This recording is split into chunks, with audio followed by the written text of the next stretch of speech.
नमस्कार और the deep dive में आपका स्वागत है। आज हम एक ऐसी आध्यात्मिक वर्षा में भीगने वाले हैं हाँ। जो सचमुच ज्ञान का एक गहरा संगम है। ये चर्चा आधारित है कैप्टन श्याम बहादुर चौहान द्वारा किए गए एक बहुत ही गहन संकलन और विश्लेषण पर। और आज हम गोता लगाएंगे भगवद गीता के अध्याय 4 के एक ऐसे श्लोक में जो शायद हम सबके जीवन के किसी न किसी मोड़ पर बहुत मायने रखता है। हमारा मकसद क्या है इस चर्चा का मिशन? ये समझना कि ज्ञान जैसा गीता हमें बताती है कैसे हमें हमारे अतीत के बोझ से, हमारे गलतियों से, हमारे दुखों से आज़ाद करने की ताकत रखता है। हाँ। चाहे वो अतीत हमें कितना भी स्याह क्यों ना लगता हो। क्या वाकई ऐसी कोई राह है जो हमें पूरी तरह मुक्त कर सके? हम बात कर रहे हैं भगवद गीता के अध्याय 4 ज्ञान कर्म संन्यास योग के श्लोक संख्या 36 की। ये वो आश्वासन है जहां श्री कृष्ण कहते हैं कि ज्ञान की एक नाव है जो बड़े से बड़े पापों के सागर को भी पार करा सकती है। ठीक है, तो आइए इस गहरे विचार को खोलते हैं। मैं पहले मूल संस्कृत श्लोक पढ़ता हूं। अपि चेदसि पापेभ्य सर्वेभ्य पापकृतमः सर्वं ज्ञानप्लवेनैव वृजनम संतरिष्यसि 436। और अगर हिंदी में उच्चारण देखें तो अपि चेदसि पापेभ्य सर्वेभ्य पापकृतम अपि चेदसि पापेभ्य सर्वम ज्ञान प्लवेनैव वृजनम संतरिष्यसि। धन्यवाद। ये श्लोक ये अपने आप में एक महाकाव्य है। चलिए इसके शब्दों के वजन को महसूस करते हैं क्योंकि हर शब्द में एक गहरा अर्थ छिपा है ना? जी बिल्कुल। शुरुआत होती है अपि चेत असि से। इसका मतलब है अगर तू हो भी। ये अगर और भी शब्द ये दिखाते हैं कि यहाँ एक चरम स्थिति की बात हो रही है। मतलब एक ऐसी संभावना जिसकी कल्पना करना भी शायद मुश्किल हो। अच्छा, एक एक्सट्रीम केस की तरह। हाँ बिल्कुल। फिर आता है वो हिस्सा जो शायद हमें चौंका दे। पापेभ्य सर्वेभ्य पापकृतमः। हाँ, ये तो बहुत भारी शब्द हैं। जी, यानी सभी पापियों से भी बढ़कर पाप करने वाला। सोचिए, यहाँ कोई सीमा नहीं रखी गई है। ये नहीं कहा कि थोड़े पाप या मध्यम पाप, सीधा कह दिया सबसे बड़ा पापी। सबसे बड़ा पापी। ये अतिशयोक्ति, ये एग्जैजरेशन इसलिए है ताकि कोई भी, दुनिया का कोई भी इंसान ये ना सोच सके कि अरे ये मेरे लिए नहीं है, मैं तो हद से ज्यादा बुरा हूं। ये सबको, मतलब सबको अपने दायरे में ले लेता है। और फिर सर्वम वृजनम। यहाँ वृजनम शब्द बहुत महत्वपूर्ण है। वृजनम, इसका क्या मतलब है? ठीक ठीक। इसका मतलब सिर्फ पाप नहीं है। इसमें पाप, दोष, दुख, क्लेश, संकट, यहाँ तक कि टेढ़ापन, मतलब पाप और उसके कारण पैदा होने वाली हर तरह की नकारात्मकता और पीड़ा शामिल है। ओहो, तो ये सिर्फ एक्शन नहीं, उसका पूरा नतीजा, उसकी पूरी तकलीफ शामिल है इसमें। बिल्कुल। तो श्री कृष्ण कहे हैं कि तुम सिर्फ पाप के कर्म से ही नहीं, बल्कि उसके कारण जो दुख और मानसिक बोझ, जो पीड़ा, जो वृजन पैदा होता है, उस पूरे जंजाल से पार हो जाओगे। पूरे जंजाल से? और कैसे? इसका रास्ता क्या बताया है? यहाँ आता है समाधान, ज्ञान प्लवेन एव, यानी सिर्फ ज्ञान की नाव से ही। ज्ञान प्लवेन एव। हाँ, ज्ञान मतलब जानना, समझना, सही दृष्टि, प्लवेन मतलब नाव से, और ये छोटा सा शब्द एव यानी ही या केवल, ये सबसे ज्यादा जोरदार है। एव मतलब सिर्फ और सिर्फ। जी हाँ, ये कहता है कि और कोई रास्ता नहीं, कोई जुगाड़ नहीं, कोई शॉर्टकट नहीं, केवल और केवल ज्ञान की नाव ही है जो इस अथाह सागर को पार करा सकती है। ये ज्ञान की अनन्य शक्ति पर मोहर लगाता है। केवल ज्ञान। और अंत में संतरिष्यसि, मतलब तू अच्छी तरह से तर जाएगा, पार कर लेगा। ये भविष्य काल में एक पक्का वादा है। गारंटी एक तरह से। बिल्कुल, एक गारंटी। इसमें कोई शक नहीं, कोई शायद नहीं। ये पक्का है कि अगर ज्ञान की नाव है तो पार होना निश्चित है। तो यहाँ दिलचस्प बात यह है कि वृजनम हमें पाप के परिणामों की व्यापकता दिखाता है। ये सिर्फ एक कर्म नहीं, बल्कि एक मानसिक अवस्था है, एक बोझ है। और ज्ञान प्लवेन एव उस बोझ से निकलने का एकमात्र अचूक रास्ता बताता है। ये ज्ञान सिर्फ जानकारी नहीं, ये वो समझ है जो हमारी दृष्टि ही बदल देती है। कमाल है। मतलब एक एक शब्द में इतनी गहराई। तो अगर हम इसे आज की भाषा में सरल शब्दों में कहें तो मतलब ये हुआ, चाहे तुम कितने भी बुरे काम कर चुके हो, दुनिया की नज़र में सबसे गिरे हुए इंसान ही क्यों ना हो, अगर तुम्हें सही समझ आ गई, सही ज्ञान मिल गया, तो तुम उस ज्ञान की नाव पर बैठकर अपने सभी पापों और उनके कारण पैदा हुए दुखों के सागर को निश्चित रूप से पार कर जाओगे। क्या ये सही है? बिल्कुल सही कहा आपने, एकदम सटीक। और इसका दार्शनिक पहलू देखें तो ये ज्ञान की परिवर्तनकारी शक्ति का ऐलान है। Transformative power. हाँ, चाहे वो आत्मज्ञान हो, ईश्वर का ज्ञान हो या अपने कर्म और उसके फलों की सही समझ हो, ये ज्ञान किसी भी इंसान को उसके अतीत के बंधनों से मुक्त कर सकता है। ये एक उम्मीद है, एक रोशनी है जो कहती है कि बदलाव हमेशा संभव है, किसी के लिए भी दरवाजा बंद नहीं हुआ है। और ये बात व्यवहारिक जीवन में कैसे उतरती है? यहाँ ये वाकई दिलचस्प हो जाता है, क्योंकि हम सब सोचते हैं कि कौन है जिसने कभी गलती ना की हो, है ना? बिल्कुल, किसने कभी कोई ऐसा फैसला न लिया हो जिसका बाद में पछतावा हुआ हो, किसने जाने अनजाने किसी का दिल न दुखाया हो। हाँ, और हम अक्सर अपनी इन्हीं गलतियों के बोझ तले दब जाते हैं, खुद को कोसते हैं, मैं बुरा हूं, मैं नालायक हूं, मुझसे कुछ ठीक नहीं हो सकता। ये गिल्ट जो है। सही कहा, ये श्लोक जैसे हमें पकड़कर झकझोरता है और कहता है, रुको, तुम्हारी पहचान तुम्हारी गलतियों से नहीं बनती, तुम्हारी पहचान इस बात से बनती है कि क्या तुम आज इस पल सही ज्ञान को अपनाने के लिए तैयार हो। ये ज्ञान की नाव एक मनोवैज्ञानिक ढाल की तरह है जो हमें अपराध बोध, शर्मिंदगी और निराशा के गहरे पानी में डूबने से बचा सकती है। तो सार ये है कि ज्ञान हमें सिर्फ जानकारी नहीं देता, नहीं, वो हमें एक नया नजरिया, एक नई शक्ति देता है जिससे हम अपने अतीत के बोझ का ताला खोल सकते हैं। बहुत सुंदर तरीके से कहा आपने। संक्षेप में, ज्ञान ही परम मुक्ति दाता है, और ये मुक्ति किसी खास वर्ग या जाति के लिए नहीं। नहीं, बिल्कुल नहीं। ये हर उस इंसान के लिए उपलब्ध है जो इसे पाने की इच्छा रखता है, चाहे वो आज खुद को कितना भी हारा हुआ या अंधकार में महसूस कर रहा हो। अच्छा, अब जरा इसके कॉन्टेक्स्ट पर आते हैं। ये बात कही कहाँ जा रही है? हाँ, ये बहुत जरूरी है। देखिए, ये बात कही जा रही है कुरुक्षेत्र के मैदान में, युद्ध से ठीक पहले, जब अर्जुन अपने ही सगे संबंधियों और गुरुओं पर बाण चलाने की सोच से ही कांप रहे हैं जी। उन्हें लग रहा है कि ये युद्ध सबसे बड़ा पाप है। वो गहरे दुख, अपराध बोध और भ्रम में है। उन्हें लगता है वो एक ऐसी दलदल में फंस गए हैं जहां हर तरफ पाप ही पाप है। एक नैतिक दुविधा, एक मॉरल क्राइसिस। बिल्कुल। तब कृष्ण उन्हें ये भरोसा दिलाते हैं कि इस मानसिक द्वंद्व से, इस पाप के डर से और भविष्य के कर्म फलों के बंधन से निकलने का रास्ता सिर्फ एक है, सच्चा ज्ञान, आत्मा का ज्ञान, कर्म का ज्ञान, धर्म का ज्ञान। तो ये ज्ञान उस वक्त अर्जुन के लिए एक तरह की साइकोलॉजिकल फर्स्ट एड थी। एक तरह से कह सकते हैं। अर्जुन की उस हालत को आज के जमाने में देखें। सोचिए उस नौजवान के बारे में जिसने शायद किसी दबाव में या नासमझी में कोई बड़ा घोटाला कर दिया और अब उसे लगता है उसकी जिंदगी बर्बाद हो गई है। या उस व्यक्ति के बारे में जिसने गुस्से में आकर अपने सबसे प्यारे रिश्ते को तोड़ दिया और अब अकेलेपन और पछतावे में जी रहा है। या वो इंसान जो किसी नशे की गिरफ्त में ऐसा फंसा है कि उसे लगता है वापसी नामुमकिन है। हाँ, ऐसी बहुत से उदाहरण हैं। ये सब लोग अपने मन के किसी कोने में खुद को पाप कृत्यम, सबसे बड़ा पापी महसूस कर सकते हैं। उन सब के लिए ये श्लोक एक संजीवनी बूटी की तरह है। ये कहता है, उम्मीद अभी बाकी है, रास्ता अभी खुला है, अगर तुम ज्ञान की नाव पर सवार होने को तैयार हो। अगर हम इसे बड़ी तस्वीर से जोड़ें तो ये श्लोक समाज के हर उस व्यक्ति को आवाज देता है जो खुद को फंसा हुआ, हारा हुआ महसूस करता है। जी हाँ, ये तो सचमुच आज भी उतना ही प्रासंगिक है। और सिर्फ कृष्ण ही नहीं, बाद के महान विचारकों ने भी इस श्लोक की शक्ति को पहचाना है। जैसे आदि शंकराचार्य, उन्होंने इसे कैसे देखा? आदि शंकराचार्य कहते हैं कि सारी समस्या की जड़ अज्ञान है, अविद्या, ये न जानना कि हम वास्तव में कौन है। उनके लिए ज्ञान की नाव है ब्रह्मा का ज्ञान, आत्मा का ज्ञान। आत्मज्ञान? हाँ, जब ये ज्ञान आता है तो पाप और पुण्य का भेद ही मिट जाता है, क्योंकि कर्ता का भाव ही नहीं रहता।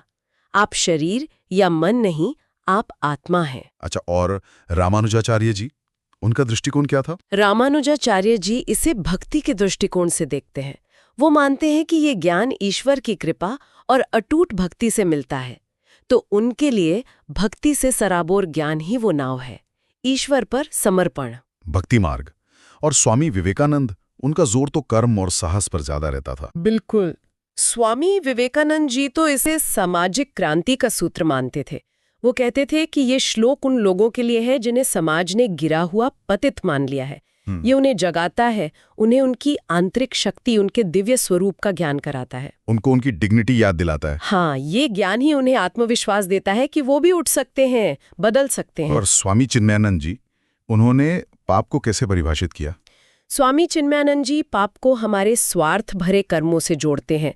वो कर्म जो मैं और मेरा के भाव से किए जाते हैं और हमें बांधते हैं। उनके अनुसार ज्ञान की नाव वो समझ है जो हमें इस मैं करता हूं वाले अहंकार से मुक्त करती है। अहंकार से मुक्ति। जी, देखिए, रास्ते अलग अलग लग सकते हैं। कोई ज्ञान योग की बात कर रहा है, कोई भक्ति की, कोई आत्मसम्मान की, कोई अहंकार मिटाने की, लेकिन मंजिल एक ही है। मंजिल एक ही है। हाँ, वो गहरी समझ, ज्ञान जो हमें हमारे अतीत के बंधनों और वर्तमान के दुखों, वृजिन से पार ले जाती है। कमाल की बात यह है कि ये जो ज्ञान से बदलाव की बात है, ये सिर्फ दर्शन या अध्यात्म तक सीमित नहीं। आप कह रही थीं कि विज्ञान भी कुछ इसी तरह की बात कर रहा है। हाँ, बिल्कुल। आज का विज्ञान भी कुछ इसी तरह की बात कर रहा है अपनी भाषा में। जैसे न्यूरोसाइंस में हम न्यूरोप्लास्टिसिटी की बात करते हैं। न्यूरोप्लास्टिसिटी मतलब दिमाग बदल सकता है। हाँ, इसका मतलब है कि हमारा दिमाग पत्थर की लकीर नहीं है, वो बदल सकता है। जब हम लगातार नई चीजें सीखते हैं, सही बातों का अभ्यास करते हैं, यानी ज्ञान अर्जित करते हैं, तो हमारे दिमाग के कनेक्शंस बदलते हैं। पुरानी बुरी आदतें, नकारात्मक सोच के पैटर्न्स, जिन्हें हम एक तरह का विजन कह सकते हैं। हाँ बिल्कुल, वो कमजोर पड़ते हैं और हम उनसे बाहर निकल सकते हैं। ये साइंटिफिक प्रूफ है कि बदलाव संभव है। और मनोविज्ञान में? इसी तरह मनोविज्ञान में एक बहुत प्रभावी थेरेपी है कॉग्निटिव बिहेवियरल थेरेपी, यानी सीबीटी। सीबीटी, हाँ, सुना है इसके बारे में। इसका मूल सिद्धांत यही है कि हमारे विचार हमारी भावनाओं और व्यवहार को जन्म देते हैं। अगर हमारे विश्वास गलत हैं, अतार्किक हैं, यानी हम अज्ञान में हैं, तो हम दुखी होंगे। अच्छा। सीबीटी हमें सिखाती है कि कैसे अपने गलत विचारों को पहचानें, उन्हें चुनौती दें और उनकी जगह सही, तर्कसंगत विचार, ज्ञान अपनाएं। इससे मानसिक दुख, वृजन अपने आप कम हो जाता है। तो ये एक महत्वपूर्ण प्रश्न उठता है, क्या हजारों साल पहले गीता में कही गई बात और आज का आधुनिक विज्ञान अलग अलग रास्तों से एक ही सत्य की ओर इशारा कर रहे हैं कि सही समझ, सही ज्ञान ही हमें दुख से निकाल सकता है? ये सोचने वाली बात है ना? मतलब ये ज्ञान सिर्फ कोई दार्शनिक चीज नहीं, ये एक व्यावहारिक प्रैक्टिकल टूल है। बिल्कुल, और आज के समय में इसकी जरूरत शायद पहले से भी ज्यादा है। सोचिए मानसिक स्वास्थ्य के बारे में, कितने लोग डिप्रेशन, एंग्जाइटी, अपराध बोध के बोझ तले दबे हैं। हाँ, बहुत ज्यादा। वो अपनी पुरानी गलतियों में अटके रहते हैं, खुद को माफ नहीं कर पाते। ये श्लोक उन्हें एक नई उम्मीद दे सकता है, ये समझने में मदद कर सकता है कि वो अपनी गलतियों से बढ़कर हैं। जी, ये ज्ञान की नाव उन्हें निराशा के उस गहरे समंदर से बाहर निकाल सकती है, ठीक वैसे ही जैसे एक मजबूत लाइफ बोट किसी तूफान में फंसे इंसान को बचा लेती है। सामाजिक तौर पर भी देखें, जेल में बंद कैदी या वो लोग जिन्हें समाज ने किसी वजह से किनारे कर दिया है, क्या हम उन्हें हमेशा के लिए बुरा मान लें? नहीं। ये श्लोक कहता है नहीं। अगर उन्हें सही ज्ञान, सही शिक्षा, कोई हुनर सीखने का मौका मिले, यही उनकी ज्ञान प्लव होगी, तो वो भी बदल सकते हैं, समाज का हिस्सा बन सकते हैं। कोई भी इंसान असुधार्य नहीं होता। ये बहुत बड़ी आशा देता है रिफॉर्मेशन के लिए। और आज के इस भागदौड़ वाले भौतिकवादी युग में, जहां हम खुशी और समाधान अक्सर बाहरी चीजों में ढूंढते हैं, पैसा, शोहरत, चीजें, ये श्लोक हमें याद दिलाता है कि असली शांति और मुक्ति अंदर से आती है। आत्मचिंतन से, खुद को समझने से, यानी ज्ञान से। तो इससे अपने रोजमर्रा के जीवन में कैसे उतारें? ये तो बड़ी फिलोसॉफिकल बात लग सकती है। नहीं, इसे उतारना संभव है। जैसे व्यक्तिगत विकास के लिए, क्या हम हर रोज बस 10-15 मिनट शांत बैठकर सोच सकते हैं, आज ऐसा क्या हुआ जिससे मुझे या किसी और को तकलीफ हुई?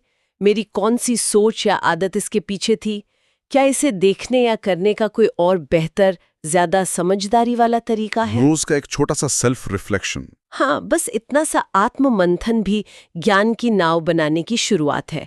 अपनी दुख देने वाली सोच या आदत को पहचानना और उसे बदलने का इरादा करना, यही पहला कदम है। और अगर कोई पुरानी गलती का बोझ बहुत भारी लग रहा हो, तो उससे सिर्फ पाप कहकर कोसते रहने से बेहतर है किसी समझदार दोस्त, सलाहकार या गुरु की मदद से उसके कारण को समझें। वो समझ ही ज्ञान है जो उस बोझ को हल्का करेगी। शर्म से बाहर निकलना जरूरी है। रिश्तों में इसका क्या रोल है? रिश्तों में देखिए, मान लीजिए परिवार में किसी से अनबन हो गई, आपने कुछ ऐसा कह दिया या कर दिया जिससे उन्हें दुख पहुंचा।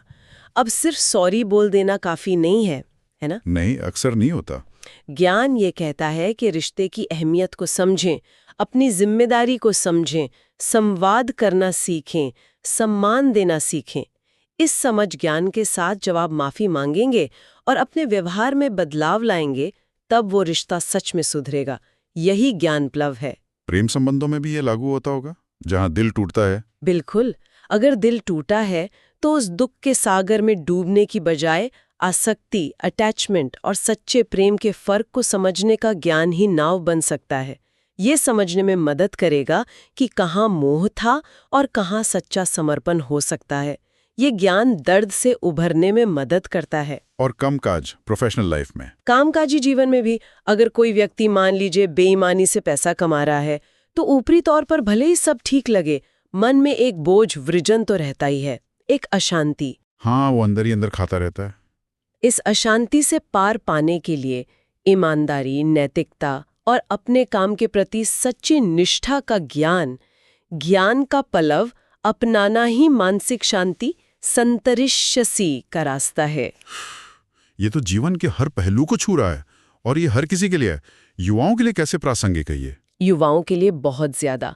अगर करियर में कोई झटका लगा, पढ़ाई में असफल रहे या किसी बुरी संगत में पड़ गए, तो इसे अंत न समझें। उस अनुभव से जो सीखा, जो सबक मिला, वही ज्ञान है। उसे अपनी नाव बनाओ और नई दिशा में बढ़ो। गलतियों से सीखना ही ज्ञान है। बिल्कुल। और आजकल सोशल मीडिया पर दूसरों से तुलना करके दुखी होने का चलन है। इससे बचने के लिए भी आत्मज्ञान जरूरी है। ये जानना कि मेरी कीमत बाहरी लाइक या कमेंट से तय नहीं होती।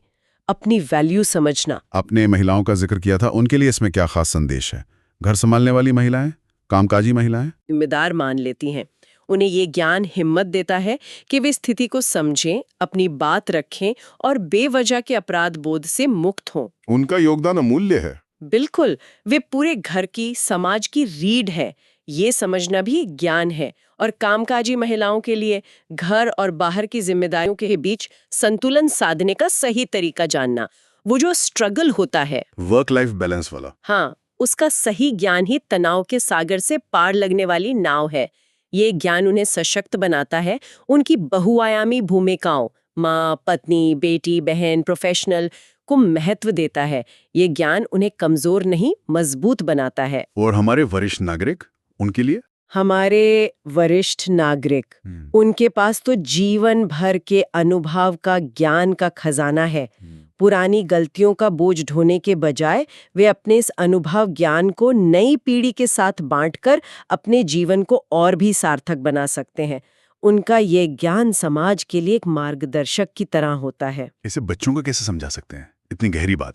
इसे बच्चों को समझाने के लिए एक प्यारी सी कहानी भी है, जिसका जिक्र स्रोत में भी है। एक खरगोश था जिसने बगीचे से सारी गाजरें चुरा ली। बाद में उसे बहुत बुरा लगा। वो रोने लगा कि मैं कितना बुरा हूँ। तभी एक बूढ़ा समझदार कछुआ आया। उसने खरगोश से पूछा तो खरगोश ने सच बता दिया। कछुए ने कहा, गलती करना बुरा है, पर गलती मान लेना और सच बोलना ये ज्ञान की शुरुआत है। यही तुम्हारी नाव है। हिम्मत करके सबको सच बताओ और माफी मांगो। और खरगोश ने क्या किया? खरगोश ने ऐसा ही किया और सबने उसे माफ कर दिया। उसका दुख दूर हो गया। ये कहानी दिखाती है कि सच्चाई का ज्ञान, गलती का एहसास और उसे स्वीकार करना हमें दुख से कैसे निकालता है। बहुत अच्छी कहानी है। और युवाओं के लिए यही संदेश है फिर? युवाओं के लिए यही संदेश है। तुम्हारा अतीत तुम्हारा भविष्य तय नहीं करता, तुम्हारा आज का ज्ञान और कर्म तय करते हैं। अगर जिंदगी में कोई मुश्किल दौर आया है, ब्रेकअप, नुकसान, लत, तो हार मत मानो, ज्ञान हासिल करो। कैसे? पढ़ो, सीखो, अच्छे लोगों से मिलो, मेंटर्स ढूंढो, कोर्स करो। यही ज्ञान तुम्हें उबारेगा। तो इस सब का क्या मतलब है, अगर हम समेटना चाहें तो? मतलब ये है कि इस एक श्लोक में व्यक्ति, परिवार, समाज और शायद पूरी दुनिया के लिए एक गहरा संदेश छिपा है। व्यक्तिगत स्तर पर यह हमें अपराध बोध और हीन भावना से निकालकर आत्मविश्वास और शांति देता है। परिवारों में ये समझ, माफी और दूसरा मौका देने की भावना बढ़ाती है, रिश्तों को सुधारने का रास्ता दिखाती है। और समाज में? समाज में ये सुधार की उम्मीद जगाता है कि शिक्षा और सही ज्ञानप्लव से भटके हुए लोग भी सही रास्ते पर आ सकते हैं, कैदियों का सुधार हो सकता है। और बड़े स्तर पर दुनिया के लिए? वैश्विक स्तर पर सोचें तो नफरत, हिंसा, आतंकवाद, इन सब का आधार भी तो अज्ञान और गलतफहमी ही है ना? हाँ, बिल्कुल। सही ज्ञान और समझ का प्रसार ही शायद दुनिया में शांति लाने का रास्ता है। तो आज की इस गहरी चर्चा का सार यही है, ज्ञान में असीम शक्ति है। ये वो नाव है जो हमें जीवन के किसी भी संकट, किसी भी दुख, किसी भी पाप के सागर से पार ले जा सकती है, चाहे वो कितना भी गहरा क्यों ना हो। बिल्कुल।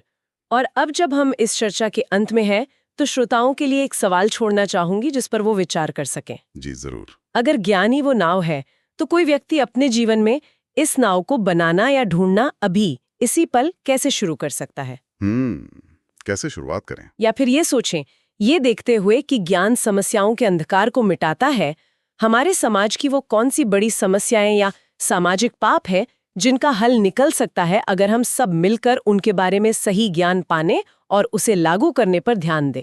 बहुत गहरे सवाल हैं जिन पे सोचने की जरूरत है हम सबको। हम इस प्रेरणादायक चर्चा के लिए कैप्टन श्याम बहादुर चौहान द्वारा किए गए अद्भुत संकलन और लेखन के प्रति अपना हार्दिक आभार व्यक्त करते हैं, और आप सभी श्रोताओं का आध्यात्मिक वर्षा की इस ज्ञानवर्धक फुहार में हमारे साथ भीगने के लिए बहुत बहुत धन्यवाद। उम्मीद है ज्ञान की ये नाव आपके जीवन को भी सही दिशा और शांति प्रदान करे।